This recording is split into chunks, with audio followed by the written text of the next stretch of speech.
Hello my dear friends. आज के इस पॉडकास्ट में हम बात करेंगे होपोनोपो टेक्निक के बारे में। ये किस जगह से आई है, इसका क्या उपयोग करा जा सकता है और सबसे बड़ी बात, इसकी स्टोरी कहाँ से लिंक है। हम ज़्यादा देर ना करते हुए अपने इस पॉडकास्ट की शुरुआत करते हैं। So hey guys listening my podcast on Ho'oponopono technique. Ho'oponopono technique का सबसे बड़ा उदाहरण दिखता है हमें हवाई सेंट्रल जेल में। हवाई सेंट्रल जेल एक ऐसी जेल थी जहां पर सारे के सारे बुरे कर्म करने वाले अपनी पनिशमेंट काटने के लिए आते थे।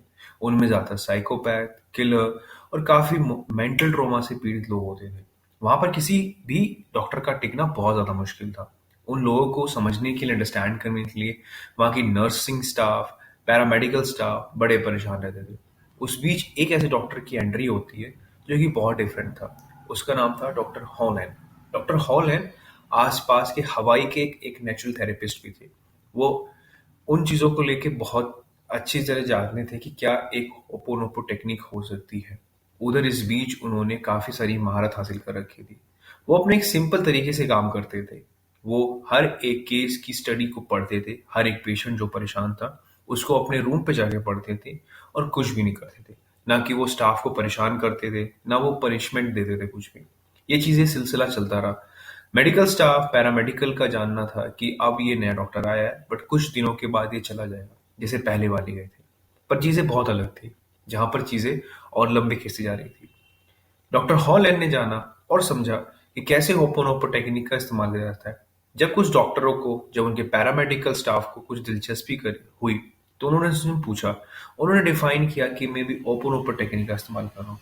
ओपोनोपो टेक्निक के हिसाब से जो मेरे विचार उन पेशेंट को पढ़ के, उनकी पीड़ा देख के जो समझ में आते हैं, उन चीज़ों को मैं अंडर एस्टिमेट नहीं करता। उन्हीं के लिए, अपने इमोशंस के लिए करता हूँ। वो सबसे पहले लिखते हैं कि आई एम सॉरी, मैंने आपके बारे में कुछ गलत सोचा। फिर आता है please forgive me. Last third आता है थैंक यू। एंड लास्ट में आई लव यू। उनका सिंपल सा कहना था कि जिन पेशेंट के बारे में वो पढ़ना चाहते हैं और जो उनकी स्टोरी पढ़ते हैं, वो मेरे विचार होते हैं जो दूसरों को रिफ्लेक्ट करते हैं।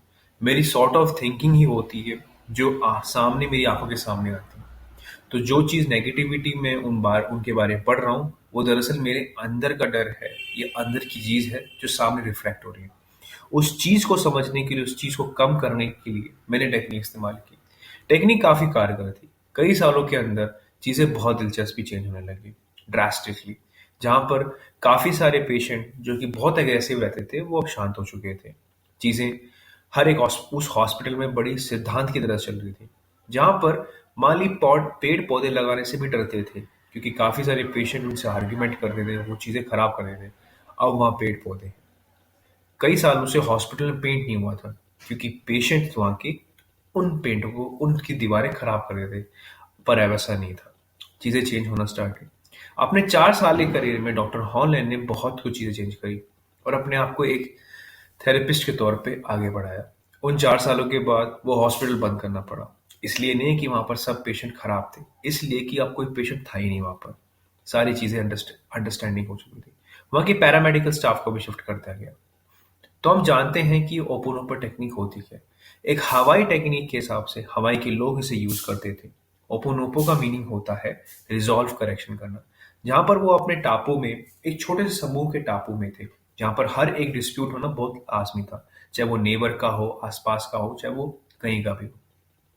उस चीज से बचने के लिए उन्होंने एक सीनियर पादरी को देखा, समझा, उन्होंने ये टेक्निक निकाली, प्रेयर निकाली। डॉक्टर हॉलैंड के द्वारा ही ये सर्व प्रसिद्ध हुई। आज के टाइम में इस प्रेयर को एज अ मेडिटेशन के तौर पे यूज किया जाता है, जहां पर हम अपनी चीजों को, जहां पर हमारे जो विचार होते हैं दूसरे के लिए प्रति, उन पे हम अपनी इच्छा जाहिर करते हैं। अगर हमें रियल लाइफ में इसके एग्जाम्पल समझने हैं, तो हम एग्जाम्पल लेकर चलते हैं ब्रेकअप का। कभी कभार नहीं, बहुत सारी बार ऐसा होता है कि जब किसी का भी ब्रेकअप होता है, तो उसमें हर एक जो दूसरी पार्टी है, उसके लिए हमारे पास अफेक्शन रहता है, और ये बहुत लाजमी है। आप उस आदमी के साथ कई सालों से, कई महीनों से भी रह रहे हो, तो आपको हैबिट हो जाती है।